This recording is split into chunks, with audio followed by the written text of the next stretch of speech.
E mais uma vez, estamos de volta. Não sei quem estava aí com tanta saudade quanto eu. Eu estava. Tem aí alguns bons meses que a gente não grava o nosso podcast, né, do Hub Lighthouse, que agora, anotem, se chama Hubcast. E esse primeiro não poderia ser mais especial. A gente vai falar com esse cara incrível, junto com a FIAP, veio nos visitar. A FIAP agora é nossa parceira, principalmente dos nossos grandes eventos, nos ajudando com essa curadoria, trazendo grandes nomes. E é uma honra fazer parte dessa parceria com a FIAP e trazer para vocês conteúdos cada vez mais relevantes para o nosso ecossistema, né? Bacana do podcast é que a gente pode espalhar isso para o mundo, não só aqui dentro da nossa comunidade, mas o Piazza também vai estar hoje aqui com a gente. Isso vocês vão ver depois, mas vocês vão rever repercutindo por aí também o evento que a gente vai fazer hoje aqui, do Diálogos de Impacto, falando do COP30, e que ele vai com certeza falar muita coisa. Gente, o currículo desse homem é uma coisa à parte, né? A gente olha aqui e começa a ler. Piazza, me ajude. Gente, futurista, ó, vê se vocês pegam comigo. Futurista regenerativo, certificado Millennium Project, darwinista digital, consultor, professor, autor de 6 livros e por aí vai, uma extensão de currículo aqui, que aí só eu vou ficar falando, e aí eu não vou dar palco para essas mulheres maravilhosas que estão aqui comigo também, Carla Batista, Clarissa Pacheco, junto com Piazza. Aliás, assim, a gente vai começar, inclusive, falando um pouquinho disso aqui, né? Primeiro que é super interessante quando a gente lê e fica aqui passando pela nossa cabeça, né? Futurista regenerativo, darwinista digital. Essas duas coisas aqui, elas, gente, a gente começa a pensar tanta coisa quando a gente lê isso, né? Porque a gente não tá acostumado. Mas aqui nem nosso papo aqui, antes de a gente começar, você já falou, faz todo sentido. Faz todo, não é? Fica com a cabeça. Então, agradecer primeiro, você, muito obrigada por estar aqui com a gente no nosso Hubcast, Piazza.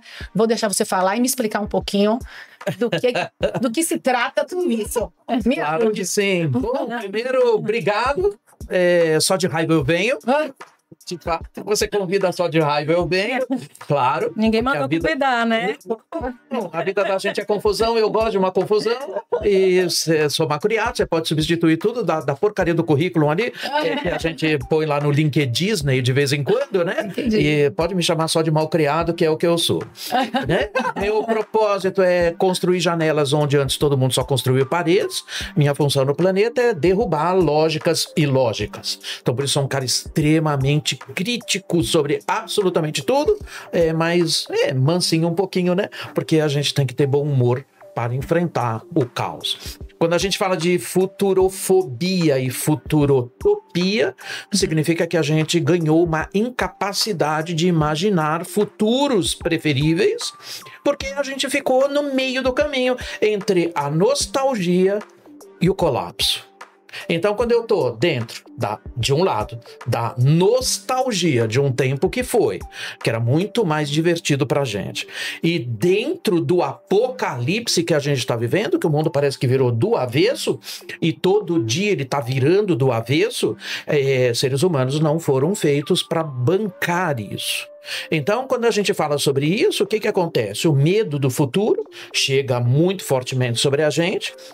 E a futurofobia marca pra gente um território extremamente ácido quando a gente perde simplesmente a cauda longa do que o que a gente vai ser daqui a pouco. Porque futuro, como todo mundo sabe, futuro não existe. Futuro não existe. Simplesmente ele não existe.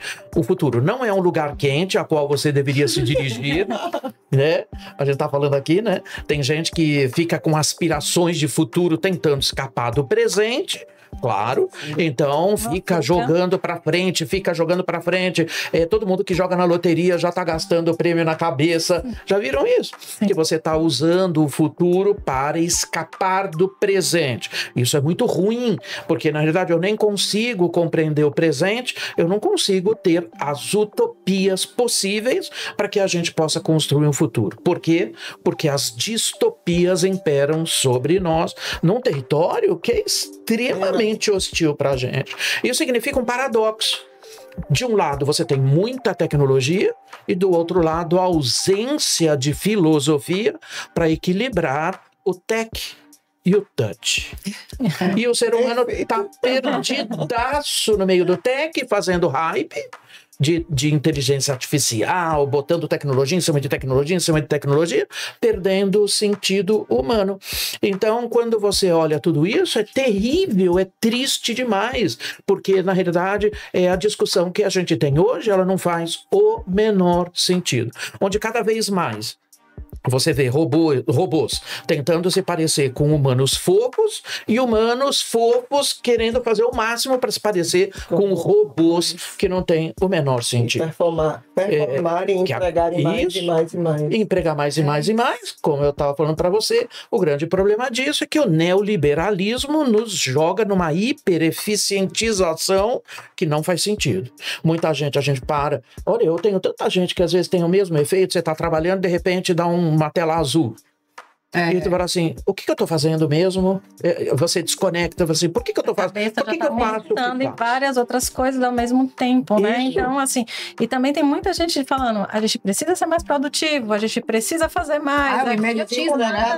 Quantas horas por dia você tem para poder fazer? Para que você vai dormir? É uma patologia, né? Do que a gente tem das empresas que são hiper, né? Voltadas a um colapso de tempo brutal, porque você é só um número e você está produzindo um número que você seja maravilhoso.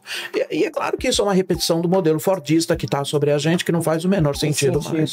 O capitalismo acabou, o fordismo nasceu na segunda revolução industrial e nós estamos na sétima revolução cognitiva dos sapiens. E as pessoas não acordam para isso. A grande tecnologia que pode nos tirar de trabalhos repetitivos para você ser vagabundo e não fazer nada? Claro que não. É para poder sobrar minimamente o espaço de você exercer a coisa mais humana que você tem, que é o seu poder de conexão cognitiva.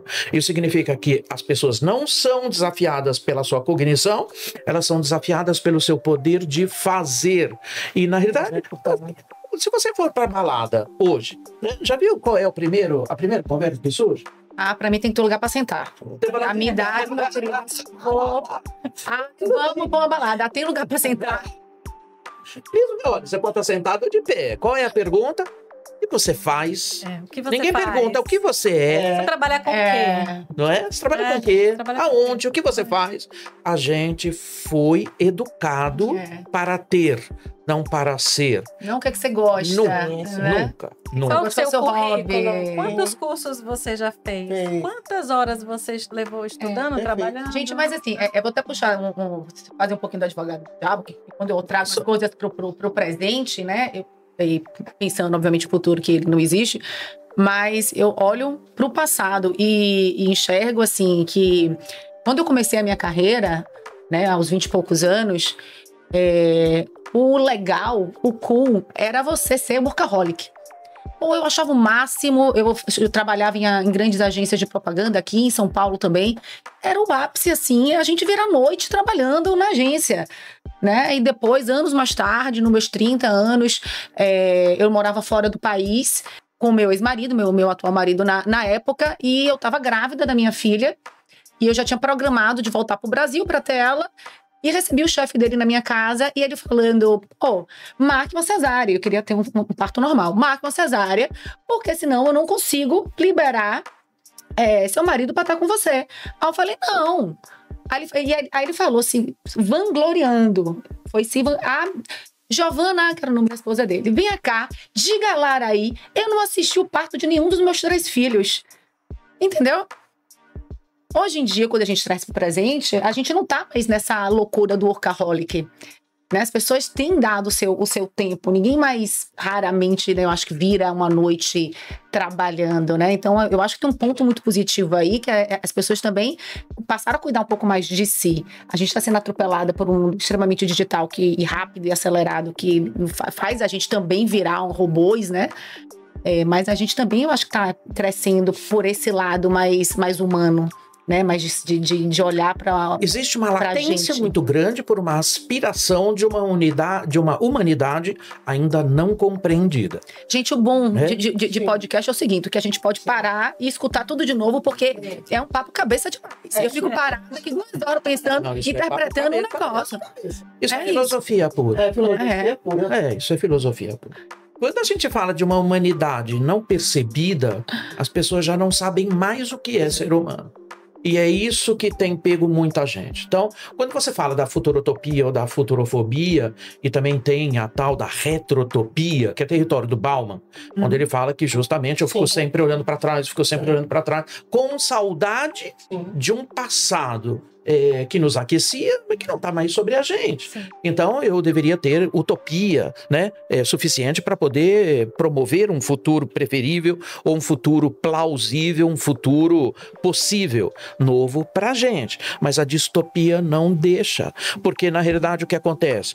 Eu tenho muitos alunos de pós-graduação, todos eles, a grande maioria são pais, e estão reclamando muito dessa coisa, da falta do tempo para os filhos, principalmente pós-pandemia, que colou de vez ao fato de que viver, trabalhar e aprender é uma coisa indivisível. Por que as empresas forçam a volta do presencial? Porque elas estão no Fordismo ainda. O Fordismo na linha de produção trabalhava, né?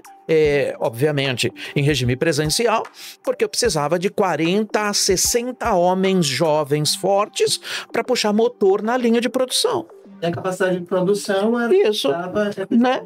Porque na realidade qual era a principal matéria bruta de produção? Força bruta dos homens. Por que as mulheres ganham menos hoje? Vocês ganham menos hoje. 21% das mulheres no Brasil ganham menos que os homens, né? De onde nasceu isso? Alguém faz perguntas, as pessoas não fazem mais perguntas.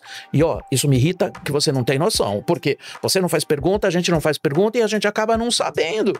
Porque quando os homens deixaram a linha de produção para ir para a guerra, Segunda Guerra Mundial, a linha de produção ia ficar vazia. Então, assim, qual a única alternativa para a produção não parar? Mas as mulheres, vamos considerar as mulheres na linha de produção? Mulheres têm força bruta desenvolvida dos homens? Não. Mulheres podem ter força bruta desenvolvida dos homens? Podem. Mulheres têm testosterona da mesma maneira que os homens têm progesterona, obviamente em quantidades inversamente proporcionais ao gênero. Não é isso? Você pode adquirir? Pode. Demanda tempo. Tinha esse tempo? Não. Então, onde eu precisava de 40 a 60 homens jovens fortes, comecei a precisar de 60 a 80 mulheres do jeito que elas estavam. E por que elas ganhavam menos? Porque a produção caiu. Gente, eu estou falando de força bruta. Hoje o que a gente precisa? Inteligência. Alguém pode me responder se inteligência é um assunto de gênero? Não. Óbvio que não. Óbvio que não. Então por que 21% das mulheres no Brasil ganham menos? Cacuete da maldição do mundo fordista sobre a gente. Eu sou irritado com isso. Ai, que bom que não é só a gente. O que resolve? O peso da caneta da governança e tão somente. Porque isso é só uma assinatura da governança. A pergunta que não quer calar. Por que as empresas não fazem? De tão simples que é. Já está enraizado na cultura do mundo moderno, na cultura das grandes corporações, das grandes empresas. Né? As mulheres estão mais a questão familiar, as mulheres engravidam. As mulheres engravidam. É por isso que a sustentabilidade e o ESG, ele traz isso, né? Ele traz a obrigatoriedade da igualdade de gênero. Igualdade de gênero. Isso. De raça. E não só isso, que quando a gente fala de diversidade, lato sensu para o mundo, dispar como a gente está vivendo hoje, o mundo ficou tão caótico, tão caleidoscópico, tão complexo, que é como a gente fala, as empresas têm um monte de gente sentadinha em caixinha. Você acha mesmo que aquela pessoa sentadinha lá, única, sentadinha na caixinha da especialidade, você acha de verdade que ela é capaz de capturar toda a bagunça do mundo? Não. De jeito nenhum. De jeito nenhum. Mesmo. Por que eu preciso da diversidade? Porque eu preciso de vários ângulos de pensamento diferentes. Várias visões diferentes. Porque o mundo caótico precisa de várias visões. Sim. Aí o que acontece? Não é se você é preta, loira, japonesa, se eu tenho cabelo, se eu não tenho cabelo. O povo fala que eu sou Papai Noel, você acredita? Eu tava falei com as meninas que tem um look meio Gandalf. Senhor dos Anéis. Eu tava em Belo Horizonte sexta-feira, pô. Ei, Papai Noel! Mestre dos Magos. Eu posso ser Papai Noel, mas tu não vai querer sentar no meu colo para pedir presente, vai? Se pedir presente, vai ter, né? Então a gente sofre bullying. E é paradoxal tudo isso, porque na realidade a nova inteligência do futuro é conflito. Confronto na pessoa, conflito na ideia. Conflito. E a gente não tem coragem de conflitar ideias um com o outro por causa da polarização, como está falando o Maurício Novo, né? Não, mas até tem, sabe, quando a gente usa a máscara do digital. Aí todo mundo tem a sua opinião, porque aí o juiz. Sim, porque na verdade Porque eu tenho um vidro na frente, né? O vidro na frente. Tá aqui andando e aí eu posso falar o que eu quiser, né? Exato. E apontar, né? E julgar. E... Elas perdem um monte de coisas que as explicações são relativamente óbvias, só que elas não param para fazer pergunta. Isso me irrita demais. Porque as pessoas querem respostas, elas não querem fazer perguntas. É isso. O que o mundo digital trouxe pra gente lá na Revolução 2.0, na saída da Revolução 2.0, que a gente saiu da Web 1.0, que era a internet de ler. A gente saiu para a internet 2.0 na década de 90, onde a gente começou a fazer transações. Então começou a ser two-way. Ela vai e vem, eu começo a transacionar com você. Ninguém percebeu uma coisa que nunca foi prometida no mundo digital, no mundo 2.0. Sabe o que é? O mundo se reorganizou baseado nas manchas arquetípicas que são poderosíssimas no mundo inteiro. Finalmente, a Web 2.0 fez você localizar os seus iguais. Sim. As pessoas chamam de bolha, mas não é bolha, é codificação. É codificação arquetípica. Então, são os arquétipos. Os arquétipos, sim. Então, o sentimento de pertencer a um grupo, ele foi fortemente colocado porque agora você tem corpo e voz. Então as pessoas assumem as mídias para que elas se pronunciem e é claro que você vai encontrar os seus iguais. Tem gente na web que mora no Japão, mora na Turquia, mora na Oceania, mora aqui em Cubatão, mora aqui em Feira de Santana, e você vai descobrir que tem gente muito igual a você, e é lá onde você tem a catalisação. Redes sociais ou redes insociais, esse batimento em redes diz respeito que a gente tem que entender de codificação de arquétipos como a gente nunca teve que entender, senão eu não consigo descobrir o código do conflito. E é uma sociedade que cada vez mais busca esse senso identitário. Então, eu preciso pertencer a um determinado grupo, a um determinado né? A um determinado arquétipo, um grupo social, para que eu exista. Isso. Né? Isso vai totalmente na contramão do fundamento do pensamento racional. Então a sociedade está emburrecendo. Eu creio que é uma regressão quando você fala nessa coisa do excesso do digital. Né? Para além, aqui a gente não está falando de inovação, a gente não está falando de tecnologia, não é isso. Mas do comportamento humano em face às redes sociais e ao digital. Esse bombardeio cotidiano que a gente tem. E quando você tem essas tribos que vão criando esses arquétipos, que você se reconhece no outro, e logo você tem que gerar aquele senso de pertencimento, porque não é mais a fundação do pensamento racional com René Descartes, do penso logo existo, né? Mas não, eu preciso, o que é que vai validar a minha existência? É eu, dentro do universo digital, pertencer a um determinado grupo. Sim. E isso gera um emburrecimento, um empobrecimento intelectual das pessoas, assim eu percebo. As pessoas deixam de ter o senso crítico, a capacidade exatamente de questionar, de dialogar, de construir uma linha de raciocínio muito, digamos, autoral e fidedigna àquilo que de fato se pensa. E você está criando uma legião de imbecis. Fato?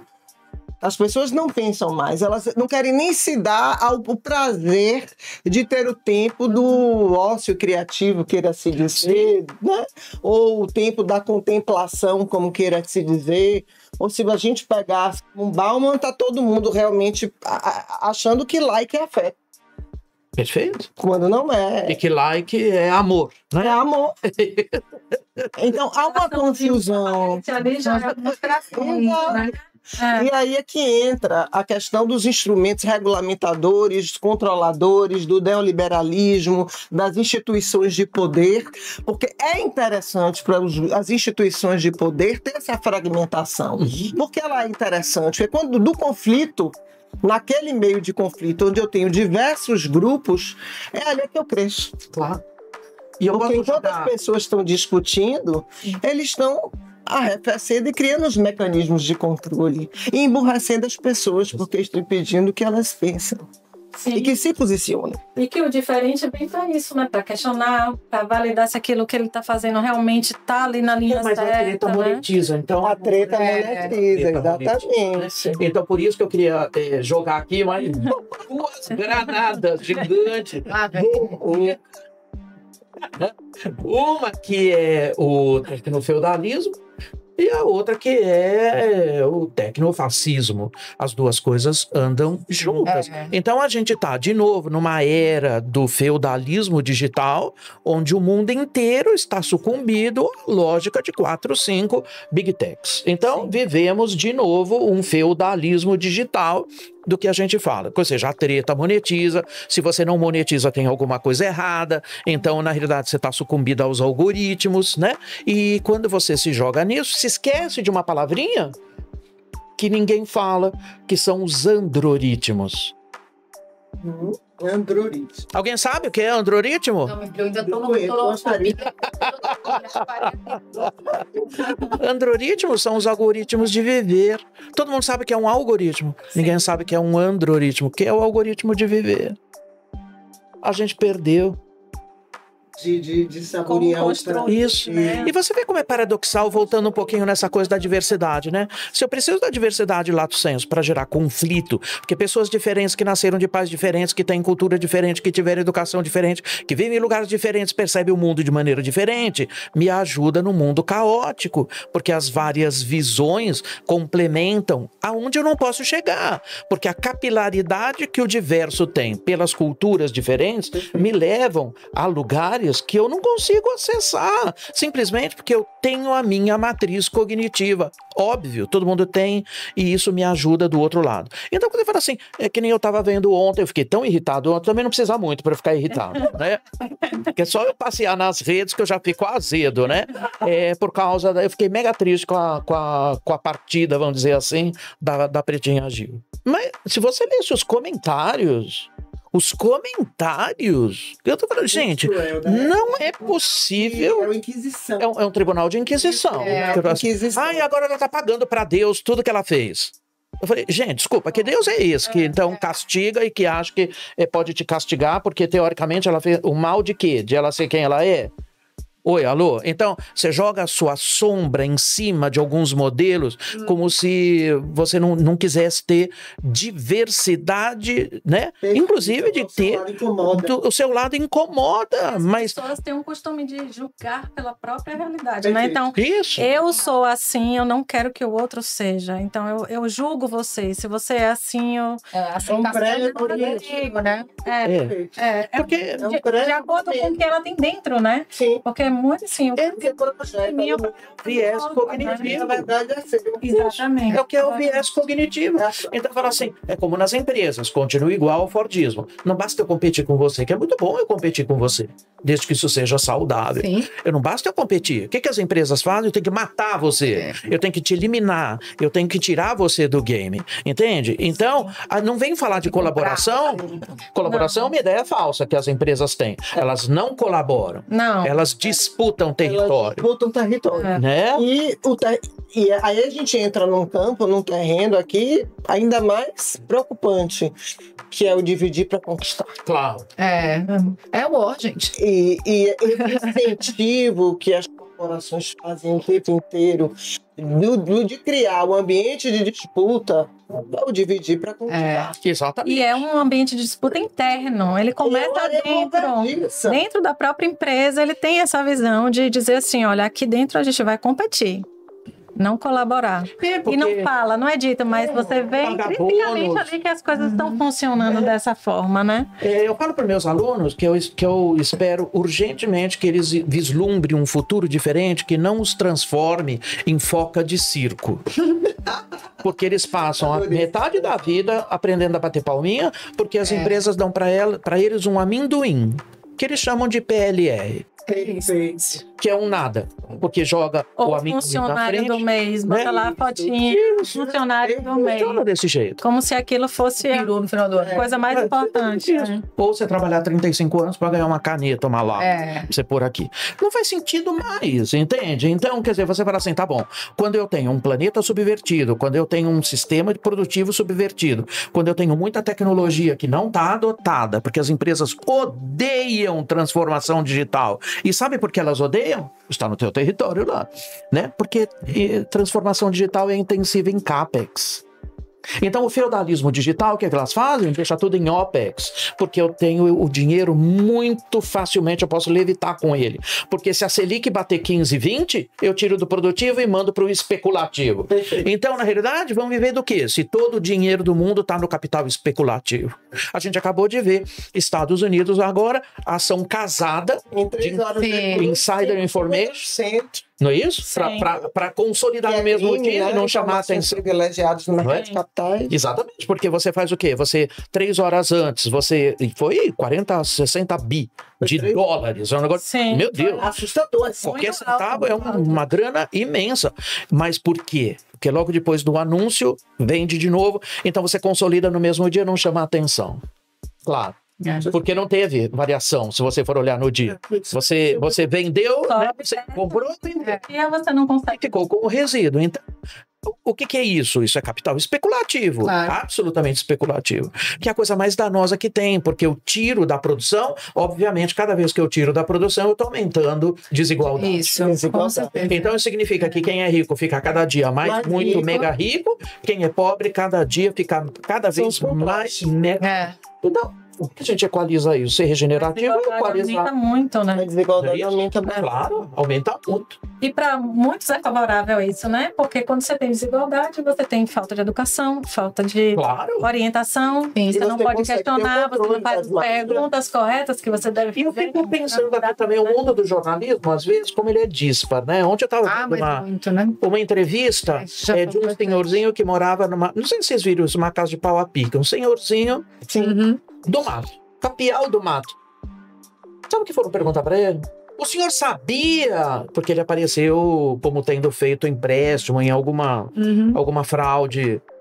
Sim. Ele se viu como uma espécie de laranja. Ele foi um laranja. O nome dele. Perguntaram para ele: o senhor sabia que o senhor pode pedir um empréstimo usando a fotografia do seu rosto? Ele nem sabe o que é isso. É um capial do mato, mora numa casa de pau a pique no meio do nada, onde Judas perdeu o band-aid. É óbvio que ele não sabe o que é isso. Ele não sabe o que é isso. Ele não teve acesso. Ele não tem repertório para discutir isso. Entende? Perfeito. Então você fala assim, ao mesmo tempo que a hype da inteligência artificial joga a gente para um lugar que é absolutamente distorsivo, cheio de distopia. Isso, que leva a distopia por causa do peso da hype, de achar que o futuro é tecnológico, que o futuro então os robôs vão tomar lugar dos humanos, que o cérebro humano é uma porcaria, o que é bom mesmo são os cérebros eletrônicos. O Nicoleles, ele fala textualmente, tipo assim, o cérebro humano como computador biológico, ele é infinitamente melhor do que qualquer computador eletrônico, porque o cérebro humano é analógico. Aí você fala, meu cérebro é analógico. Fala, mas que porcaria que você é? Porque a gente fica com uma ideia, não é? De que ser analógico é uma porcaria. Não é. O cérebro analógico, que é um computador analógico, o analógico significa o quê? Entre 0 e 1 do sistema binário, ele ocupa toda a faixa entre 0 e 1. Um sistema digital é binário, ele opera em 0 ou 1. Computação quântica vai trabalhar um pouquinho ali, fechando um pouquinho, mas não fecha tudo. Então, cérebros humanos biológicos são imbatíveis perante o que a gente tem como cérebros eletrônicos. E a gente fica achando que os robôs serão melhores que a gente, que é uma baboseira que não tem tamanho. Além de tudo, me irrita tanto esse negócio da hype da inteligência artificial. Todo mundo aqui sabe quando foi usado o ChatGPT pela primeira vez? Não. 1812. Sabe por quê? Não sabe. Estamos aqui. Não, você também não sabe. Presta atenção. Quando os irmãos Grimm venderam para o Walt Disney Primeira peça para um filme de longa-metragem chamado Branca de Neve. Por favor, não deem para as crianças. É horrível. Já leu o conto da Branca de Neve? Os irmãos Green são tidos de escrever contos mais voltados, mais diabólicos. Mais... É um horror. É um filme de horror. Branca de Neve, de verdade, é pior do que contos de Aia.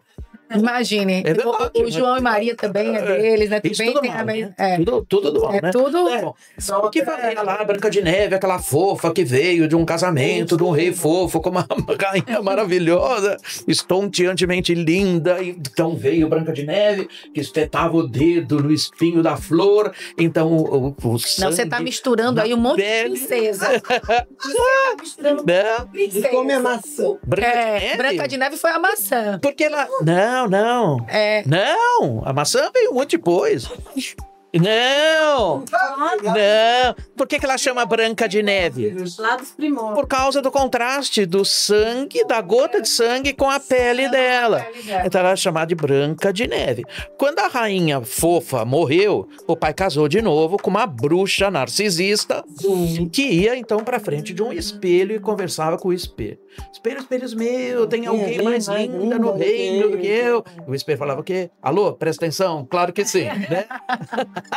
Branca de Neve é muito mais linda que você. Maldita, temos que achar, vamos matar Branca de Neve. Aí vai a bruxa com a maçã para matá-la. Gente, se você pensar que a Alexa é uma bobagem, porque a rainha má da Branca de Neve já usava a Alexa, ela conversava com uma tela. Eu já usava uma Alexa. Comando de voz. Comando de voz. Comando de voz. Já existia o algoritmo da beleza, senão a tela não ia saber quem era mais bonita que a outra, então existia o algoritmo da beleza. E tinha módulo de GPS, porque o espelho sempre soube que a Branca de Neve morava com os anões. Então, que palhaçada é essa de achar que agora você fala de inteligência artificial e uau! A rainha má da Branca de Neve já usava chat GPT. A inversão dos valores, né? Já tinha inversão dos valores. Isso. Né? Onde é que está esse ideal de beleza? Isso. Né? Que distorsivo, né? Que esse projeto o tempo inteiro está aí massificando as mulheres e, sobretudo, as adolescentes com essa distopia, buscando um ideal de beleza que, se você observar, não é nem brasileiro, é nórdico. Terrível, a questão dos filtros, né? De Instagram, de redes sociais. E a beleza é um conceito subjetivo, todo gente. Absolutamente, que é bonito a mim pode não parecer a você. A beleza está na não conformidade, né?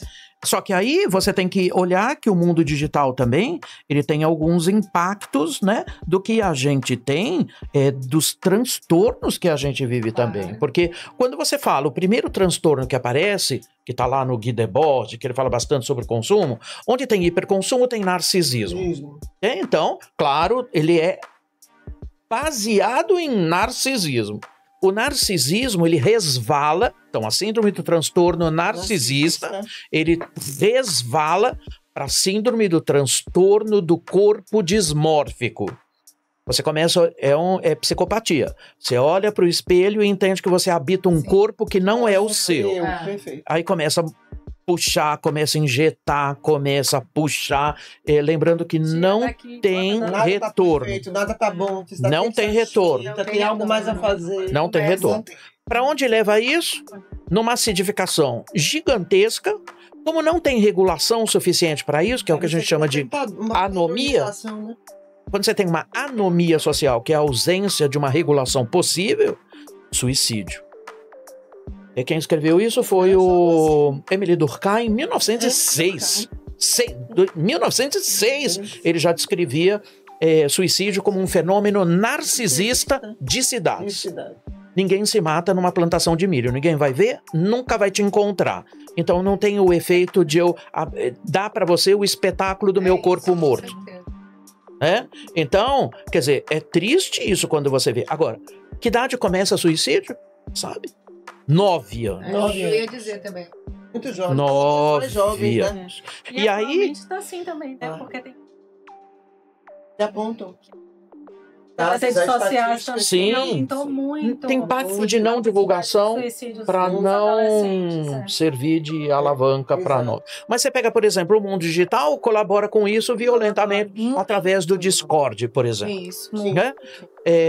Rituais que você tem ali que são games de mutilação, você tem pessoas muito fragilizadas com relação a outras gangues que fazem coisas horríveis com você, estupros coletivos que são cometidos nas redes e a gente continua sem regulação.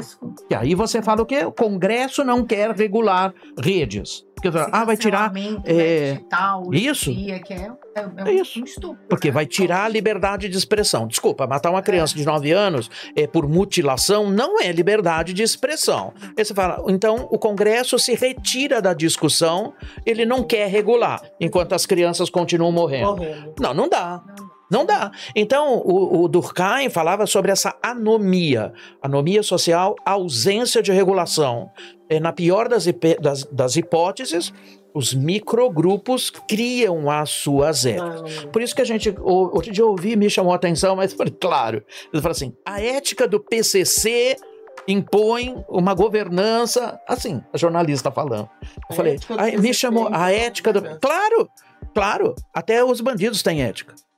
Claro. Eles... Óbvio, né? O crime é organizado. Então, por causa de tudo isso, imagina esse monte de entulho que a gente está falando aqui. Como é que você quer ter utopias possíveis para criar um futuro plausível, melhor? Isso, né? As ideias para a gente seguir aí, Piazza? Para esse futuro... Olha, eu vou dizer um negócio pra você. As pessoas perguntam essas bobagens que a gente ouve. O que o futuro reserva pra mim? A sua morte. Que não Isso é ótimo, né? A única certeza que nós temos na vida é a finitude. É isso. Tudo bem que eu sei também que tem gente que eu também não sei porque nasceu. Isso também. Né? E nem as próprias sabem qual é o propósito. Talvez o melhor de algumas pessoas nesse mundo é o dia que ela vira nitrogênio de volta. Ela dá uma contribuição ao planeta maravilhoso. Vire nitrogênio amanhã. Suma. Porque tem gente que tá louco, não precisa. Pelo amor, né? O que a gente fala sobre futuro? Futuro, ele é nada, ao mesmo tempo ele é tudo, porque a gente, como não faz pergunta, e o futuro ele é pautado assim, como é que eu desenho um futuro plausível? Como é que eu desenho um futuro provável, preferível? Tem que ter todas essas palavrinhas. Futurismo é nada, estratégico é nada, a não ser você ampliar as consequências das consequências das consequências das consequências das consequências ad infinitum do que você viu, do que você não viu, do que você viu e escolheu não ver, do que você agiu, do que você interagiu, do que você não agiu e do que você se omitiu. O futuro é marcado por cada movimento desse. Então, quando você coloca tudo isso numa ferramenta de futuro, que é a roda do futuro, onde essas consequências explodem, elas vão apontando cenários para você. Ali, quando eu tenho uma composição de cenários, isso pode chegar a 700, 800 níveis, por exemplo. Você precisa ter muita criatividade para fazer isso. Porque eu preciso começar, à luz do que eu sei hoje, compor consequências do que eu não vivi. Então, elas são múltiplas. Então, para cada abertura dessa, eu tenho mais abertura, tenho mais abertura, tenho mais abertura. Aí eu fico com uma. Aí eu consigo conectar o que eu quero, o que eu não quero, e isso significa muita filosofia em primeiro lugar. Perfeito. Isso. Né? Muito borboleta, né? Coisa que você mude aqui, qualquer cordinha que você puxar do lado de cá. Tá refletindo lá. Então, na realidade, ao mesmo tempo que o futuro não é um lugar na qual você deveria se dirigir, ele sim, eu posso usar a lógica que não é o futuro, né? É que você idealizou, ele está pronto por alguém. Da mesma maneira, quando a gente nasce, os pais da gente, por causa de escassez pós-guerra, fundamentalmente da Segunda Guerra Mundial, faz colonização do nosso futuro. Você pega uma criancinha de 2 anos, vai ser o quê quando crescer? Alô, pode parar? Me deixa crescer? E depois eu decido, porque automaticamente, e os pais fazem isso até hoje, fica colonizando o futuro das crianças, entende? E aí, Por que que eles não querem e refutam todo o modelo do que a gente tem hoje? Então, a futurofobia também é um pouquinho disso, que fala assim, eu não tenho uma visão de futuro muito clara e também eu não tenho criatividade suficiente para projetar um futuro desse. A única coisa que eu sei é que eu tenho medo desse futuro, com medo de eu me parecer com meu pai, que tá louco, com a minha mãe que tá doida, todo mundo batendo pino, dando erro 404, dando tela azul. Todo mundo seguindo o mesmo caminho. E aí vai todo mundo com o olho pulando, depressiva, tomando remédio. As crianças olham e falam assim, eu não quero ser isso aí. Mas também não sabe o que quer ser. Então não consegue repor. Entende? Então não consegue repor. Então, isso é a tal da futurofobia. Eu não consigo planejar um futuro plausível, porque eu não tenho criatividade possível, porque eu não alcanço isso. Mas a única certeza que eu tenho é que se o futuro me aponta o caminho dos meus pais, pelo que eles demonstram hoje, eu não quero morrer de trabalhar. Afinal de contas, a gente vive para morrer de trabalhar? Não, tem alguma coisa diferente um pouco nisso. E aí você tem a tal da noética, que ninguém discute isso, que são os fenômenos subjetivos da vida humana, que é filosofia também. Teilhard de Chardin, vai lá, meu Deus, né? Os dinossauros, né? Que fala o seguinte, as novas gerações não têm tantas perturbações do ter, mas não abre mão do ser. Então, as pessoas não se conformam, que falam assim, eu não quero trabalhar numa empresa. Não, não quero ser líder, como a gente também. Não quero ser líder. Para que ser líder? Para morrer de trabalhar? Para você se esfalfar, trabalhar 25/7? Que todo mundo tá trabalhando muito, né? 365/24/7, porque você tá o tempo inteiro plugado nessa hipereficientização, numa ideia de hiperprodução que acaba com o planeta e que não tem a menor chance de você repor, porque o neoliberalismo, o que ele é? Extração de recursos naturais em massa, para produção em massa, para consumo de massa, não é isso? Para felicidade no ter. E essa geração tá vindo descolada de tudo descolada, totalmente. E aí nascem as novas economias. Eles não querem ter carro, eles querem andar de Uber, claro. Eles não querem ficar trabalhando. Até porque abriram outras profissões hoje em dia, né? Surgir não é medicina, não é direito. Depois eu deixo um estudo para vocês. O estudo da futurofobia, da futurotopia foi publicado agora. Na Rio to See, vai fazer um mês, máximo. É um estudo do Teach the Future, que tem uma das maiores futuristas do Brasil, que é a Rosa Alegria, precursora, que representa o Teach the Future no Brasil, que é uma iniciativa da Universidade de Houston. E lá tem um estudo de 70 páginas, onde você pode ler todas essas coisas. O que tem lá é uma coisa muito perturbadora, porque perguntadas, pessoas de 18 a 28 anos, que é essa faixa da pesquisa, né, apontam que qual atividade de futuro que você gostaria? Eles respondem o quê? Trabalhos manuais. Então você cruza com outros dados, por exemplo, porque durante a pandemia e pós-pandemia você teve uma subida violentíssima, né, de consumo de artesanato. Porque quando você olha, por exemplo, arte brasileira, está em todos os lugares. Todos os lugares. Eu, durante a pandemia, fiz uma coleção, porque eu não tinha o que fazer, fiz uma coleção de arte brasileira na minha casa, né? Tenho coisa de vários artistas daqui da Bahia. Aliás, veio daqui da Bahia de uma galeria de arte que fica lá no Pelourinho, lá pra cima, ali pertinho do Carmo, que é Galeria Tempo, alguma coisa, não me recordo, que veio uma peça do Ferreiro do Céu, que é o principal, morreu, né? Foi o principal ferramenteiro dos candomblés da Bahia, por causa do Pierre Verger. Apareceu uma peça, eu falei, o que é isso? Perguntei para ele, falou, chegou hoje na galeria. Eu falei, ela vai sair hoje mesmo. Ele pode embrulhar e manda para mim. Que é uma das peças primordiais do Ferreiro do Céu, que é um ícone aqui na Bahia. Sim. Então, levei. Jasson, André da Marinheira, que é do Maranhão, peças de... Então, você fala assim, ontem eu visitei o MASP novo, prédio novo do MASP. Fui almoçar com uma amiga lá. restaurante, uma coisa absurda. Como é que chama? Baianinha. Maravilhoso. O que tem lá? Uma loja imensa só com produtos de indígenas, de quilombolas, do tal do... É o contrário. É o contato com... É uma espécie de regressão. Isso. Para o encontro das suas origens. Isso. Das africanas, do contato com a sua ancestralidade. Porque é aí que você encontra o seu lugar no mundo. Isso. Né? De onde eu vim? É o tal do touch. Qual a minha origem? É o lado Para onde eu touch. quero ir depois. Para onde eu quero ir depois. Isso. Agora eles têm que...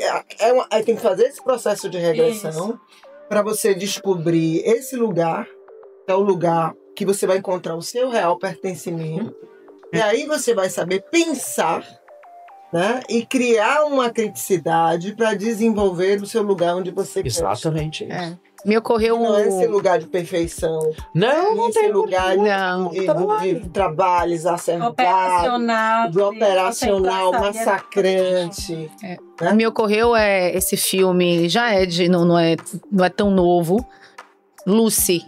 Sim. Ah, sim. Que ele tem tudo a ver com esse papo aqui, para onde caminhou esse papo, né? Que ela é uma pessoa, um ser humano com o QI de um ser humano normal, e ela é exposta a uma droga X que vaza no organismo dela, e essa droga faz com que ela vá aumentando o nível, né, de QI dela, né? E começa com a Lucy, né, que era o nome da primeira macaca, né, da Terra, que ambientou a Terra. Então eles fazem muito esse comparativo, né? Quanto ela tinha ali, né, de QI, quanto o macaco. Isso. E lá, enquanto ela vai adquirindo, e todas as ferramentas tecnológicas, né, tudo que ela pode acessar, não é nem tecnológica, né, tudo que ela pode acessar com a mente humana, né, se a gente tivesse disponível pra gente acessar todo aqui a nossa caixinha aqui de Pandora. Isso que quando a gente fala, por exemplo, de ESG, toda a nossa capacidade. ESG projetado mais à frente, o próprio futurismo regenerativo que está além do ESG. ESG está marcado na governança, a gente está falando numa ampliação disso. Eu recomendo para todo mundo ir lá para o livro do Carl Sagan, que ele escreveu Pálido Ponto Azul. Porque isso lá em 77, quando ele liderava a Voyager 1, né? Ele fotografou Saturno e depois a nave ia se perder no espaço, e ele falou negativo, que era a primeira sonda comandada da Terra por um joystick. E ela fez uma elipse enorme e voltou fotografando a Terra a partir de Saturno. E ele escreveu um manifesto que é de chorar de lindo, que é o Pálido Ponto Azul. E o Glaser é a mesma coisa. Só quem fala muitíssimo bem do nosso planeta, porque só pode falar quem viu de fora. A gente tá dentro do sistema, a gente não vê. Eu preciso sair do sistema para ver. Que nem fala, né? Para eu poder ver a ilha, eu tenho que sair da ilha. Eles saíram da Terra. Isso. E ele escreveu um manifesto do ponto pálido azul, onde a Terra parece uma cabecinha de alfinete, iluminada por um raio de sol, e ele coloca: é aqui onde tudo acontece, aqui onde estão as pessoas que eu amo, aqui estão todos os corruptos da Terra, aqui estão todas as coisas, que assim, é o único lugar que eu tenho, não tem outro lugar. Então esse manifesto do ponto pálido azul talvez seja uma das coisas mais inquietantes que a gente tenha, e que o Marcelo Glaser replica no manifesto do Universo Consciente. Né? Agora vem cá, uma provocação, né? Voltando à questão de filmes. Né? Como lá os irmãos Green venderam 1800 e quanto a história lá? Irmãos 12. Green, pronto, 1812. Venderam que já tínhamos lá Alexa, já tínhamos algoritmos de beleza, já tínhamos tudo isso. Aí a gente pega os Jackson, pega De Volta pro Futuro, pega Minority Report, que tinha uns 10 anos atrás, né? Que já Exterminador do Futuro. Minority Report, né, que já projeta o futuro, né? Então, assim, ele impede de acontecer o crime, a pessoa vai lá e cometa realmente o crime. Né? E já existe, na verdade, inclusive, essa tecnologia. Então, assim, tantas coisas que já estão sendo ficção, vamos dizer assim, que obviamente já tem dados aí. a indústria cinematográfica tem acesso e que a gente ainda não tem, que já estão projetando aí os próximos 10, 15, 20 anos do que a gente vai ter. Olha, eu vou falar um negócio para você aqui. Ficção, na realidade o nome certo dele é Science Fiction Experience Design. É disciplina obrigatória para futuristas. Porque um filme de ficção, ele não saiu do nada. Ele saiu da ideia de uma futurotopia hiperativada, capaz de construir uma proposta de futuro abundante para a gente. Então, se você tivesse que pegar, por exemplo, uma criança de 9 anos e falar assim, faça um filme de ficção, ela vai fazer para você.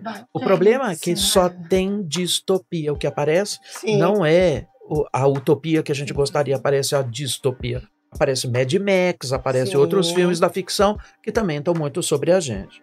Além dos filmes de realidade, né? Porque a gente sabe que o futuro vão nascer menos crianças e a gente vai viver mais em detrimento do nascimento de crianças. Filhos, mulher, planeta tá caindo ano a ano. Sim. Então a gente sabe que vamos viver um planeta velho. Já vimos esse filme, que é Cocoon. Cocoon. Fantástico. Fantástico. Seremos Cocoon. Teremos pessoas muito mais velhas e que aí você fala, o sistema de aposentadoria está preparado para isso? Não. Muito, o sistema todo de alimentação para isso? Não. Não tem nenhum sistema pronto para isso, mas teremos Cocoon. É o que a gente está vivendo. Mais e crianças nascendo menos. Então, você vê que todas essas criações que estão, como por exemplo, o Tal. E o Tal, vou assistir correndo, porque ele mostra como são as inteligências artificiais. Todas frágeis, todas dominadas por psicopatas das Big Techs, todas depressivas. Você viu agora que ChatGPT está alucinando. Aí eu falo pra ele que eu são milhões de versões. E eu falo, você tá alucinando o chat? E ele responde. Piora. Me diz assim, desculpe. E me pede desculpa, eu esqueci. Eles vendem como melhoradas para você pagar mais. Isso mesmo. Né? E eu li que na China saiu a matéria essa semana. E os chineses estão pegando, fizeram a primeira experiência de uma cirurgia extremamente complexa, onde um robô faz essa cirurgia, não é uma robótica, tá? A serviço da medicina. É diferente. É uma cirurgia que foi concebida no humano, 100% feita por um robô. Perfeito? Sim. E eu acho isso, assim, estarrecedor. Porque ele inclusive vai ser menos invasivo.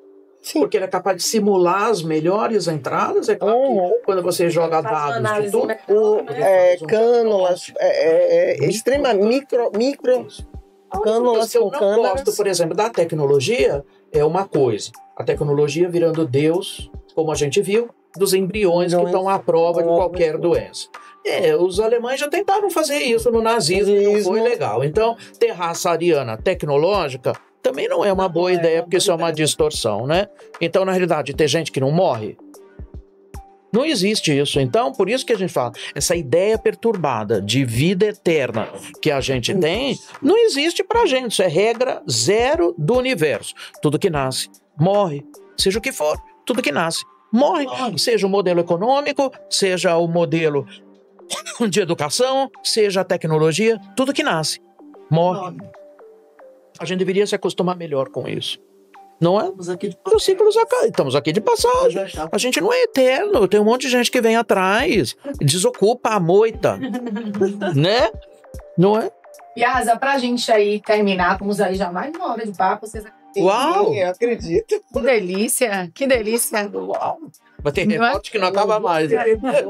Eu quero, assim, 3 provocações. Você já falou algumas aqui pra gente levar pra casa, mas provocações pra gente dormir ou não dormir, pensando aí nesse futuro, nesse olhar que a gente teve aqui sobre esse papo. Provoque aí, provoque a gente, provoque aí quem tá nos escutando. É uma provocação tão simples e tão... Eu imagino que geralmente uma provocação só, e não é uma provocação. É um chamamento. É um só. Quando a gente entra na ala egípcia do museu no British Londres, tem um papiro traduzido ali, fala o seguinte: solte seus cabelos, use o melhor óleo, se vista do melhor linho e vá. O ser humano é tão estúpido que ele é a única sabe, espécie viva nesse planeta paga para comer. Nenhuma outra espécie paga para comer. A gente paga para comer. Portanto, não é provocação, é um chamamento. Eu achei fantástico. Eu viajei aqui. Exatamente. Não é? E esse papiro tem 3.000 anos. Sim. Então, já é uma ideia perturbada há mais de 3.000 anos. Então, o que tem de mais importante hoje? Coisa muito simples. Seja feliz. Ponto. Seja feliz. Talvez seja a maior vingança que a gente possa dar para esse mundo todo. Mas que maravilhoso, viu? Feliz. Se vingue do mundo sendo feliz. Solte seu cabelo. O melhor óleo. Vista seu melhor vinho. Seu melhor linho. E viva. E viva. Ó, depois sensacional. Quem visita Portugal e vai a Évora, sim. Tem um lugar que eu adoro lá, que é a Capela dos Ossos. Sim. É lá na Igreja São Francisco de Assis, que tem uma coisa na entrada ali, que fala assim, olha, nós que aqui estamos pelos seus, esperamos. Porque ela é inteira feita de ossos, de verdade, de gente ao longo do tempo, inteira de ossos. Crânios, um monte, fêmur, antebraço, tem um monte. Mas lá dentro, o que ele estava falando? Olha, tudo isso aqui existe só para você lembrar que você é finito, né? E que, na realidade, presta atenção no que você está fazendo, porque também o manifesto do que tem na Capela dos Ossos, que é um troço de 1400 blá, blá, blá, você vai enxergar ali. Gente, o chamamento é sempre o mesmo. Seja humano. Seja humano. Seja humano. Viva como humano. Não é? Seja feliz. Não importa o seu jeito de ser feliz. Seja feliz. Então, gente, é só isso. Só tudo isso. É isso, gente. Aí é preciso uma série de desconstruções, né? Pra gente chegar e... É um despertar. É um chamado. É um chamado. É um chamado. Ele é um chamado. E por isso que a gente está vendo. Por que os jovens declaram que querem trabalhar com coisas da terra, com coisas manuais, para dar um sentido diferente? É de amassar o barro, de você modelar de novo, de você ir para as cozinhas tradicionais, para você ir para aquela gastronomia da família. Você vê que quando você tem de um lado comida tech, impressora de comida, né, cresce brutalmente os pequenos restaurantes, as cervejas artesanais, a cozinha de fazenda, a cozinha dos escravos, dos escravizados, escravos nunca mais escravizados, né? Sabe, daquela comida ancestral. Eu que viajo muito, não tem nada que eu curta mais do que ir pro norte. Às vezes vou para Rondônia, né? Ou Roraima. Vou comer banda de tambaqui com os indígenas. Não tem nada mais tesão do que isso. Ó, pessoal, é isso, minha galera. Voltem para o simples, voltem para si. Eu acho que essa provocação do Piazza foi maravilhosa, né? Seja feliz, né? Seja a forma como você revide esse mundo, sendo feliz. Dito isso, gente, não tem mais nada a dizer. Agradecer muitíssimo a Carlos Piazza, maravilhoso, nosso mestre dos magos, com a gente aqui. Agradecer muitíssimo a FIAP, na figura do Maurício aí, que nos honrou com a sua presença aqui hoje e com essa parceria que só vai trazer conhecimento pra gente aqui. Agradecer a Clarissa Pacheco, tá aqui com a gente. Contribuições maravilhosas, você, né, minha amiga? Você, Carla. Eu igual. Mestre nada. Vou te contar um segredo. Eu sou bacharel em filosofia.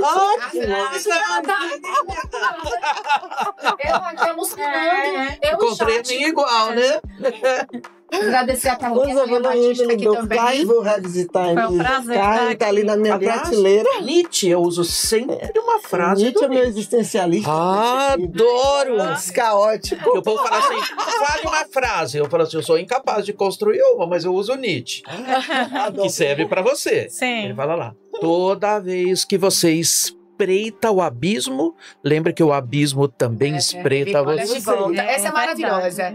Essa é maravilhosa. Ó, a gente não quer terminar o papo, né? Tá puxado a gente findar isso. Não queremos. Francis Likert, tem uma que eu adoro. Sabe o que ele fala? Vire príncipe, porque sapo você já é. Gente, eu tenho uma galera para mandar isso. Carlinha, obrigada por você estar aqui com a gente também. Agradecer também a todo mundo que ficou com a gente, escutou aqui o nosso podcast. Bem-vindos de volta ao Hubcast. Eu estou muito feliz de estar novamente aqui à frente desses episódios. E se preparem que a gente está preparando tanto conteúdo bom para dividir com vocês. Spoiler não, mas fiquem de olho. Muito obrigada. Fiquem de olho no Hub Lighthouse, nas nossas mídias digitais, no LinkedIn, no Instagram, aqui também no YouTube, no nosso Spotify. Coisa boa e só tem conteúdo. Obrigadão, muito obrigada e até mais. Obrigada.